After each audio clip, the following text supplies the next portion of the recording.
নমস্কাৰ মই Ctetৰ আছামিজৰ চিলেবাছখন লৈ আহিছোঁ। এই চিলেবাছখনে আপোনালোকৰ LP আৰু UP বোথ পেপাৰৰ কাৰণে হয় আৰু আপোনালোকে এই চিলেবাছখন ধুনীয়াকৈ লিখি ল'ব। আৰু এটা কথা কওঁ যে বাকীখিনি লাগি থাকোঁতে আমি আছামিজৰ যিহেতু নিজৰে লেংগুৱেজ হয় সেইটোৰ ওপৰত কম গুৰুত্ব দিয়া দেখিবলৈ পোৱা যায়, কিন্তু সেই আছামিজৰ বিষয়টোহে আমাক গৈ এক্সামত অকণমান বিপাঙত পেলায়। গতিকে এই বিষয়টো আমি গুৰুত্ব সহকাৰে লোৱা উচিত। আৰু বহুতে সুধি আছিলে মই কি কিতাপ পঢ়িছিলোঁ, যিহেতু মই এবাৰ লোৱাৰ প্ৰাইমেৰী এছিষ্টেণ্ট টিচাৰৰ চাকৰি পাবলৈ সক্ষম হৈছোঁ আৰু মোৰ 100+ মাৰ্কছ আছিলে।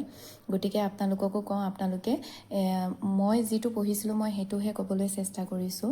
মই আছামিজৰ বাবে ডিজিটেল আছামৰ চেনেলটো ফ'ল' কৰিছিলোঁ, আপোনালোকে চাব পাৰে। ছাৰে খুব সুন্দৰকৈ বুজায় তাত। আৰু মই ইয়াত যোনখন চিলেবাছ দিছোঁ আপোনালোকে লিখি ল'ব এইখিনি, আৰু কিবা থাকি গ'লে মই পিছত দিবলৈ চেষ্টা কৰিম। আৰু লগতে আপোনালোকে কিৰণ পাব্লিকেশ্যনৰ যোনখন PYQ বুক হয়, মোৰ তাত বৰ্তমান নাই, সেইখন বাৰু মই স্ক্ৰীণত লগাই দিম। সেইখন আপোনালোকে অনলাইন লৈ ল'ব, নতুন ভাৰ্চনখন ল'ব। তাত আপোনালোকে 12-13 ইয়াৰ্ছ মানৰ প্ৰিভিয়াছ ইয়াৰৰ কুৱেশ্যন পেপাৰবোৰ পাই যাব, প্ৰেক্টিছ কৰিব।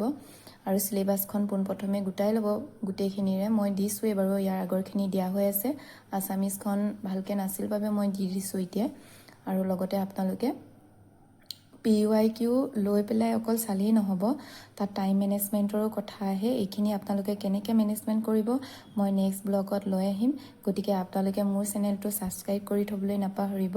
আজিলৈ আহিছোঁ, থেংক ইউ ছ' মাছ।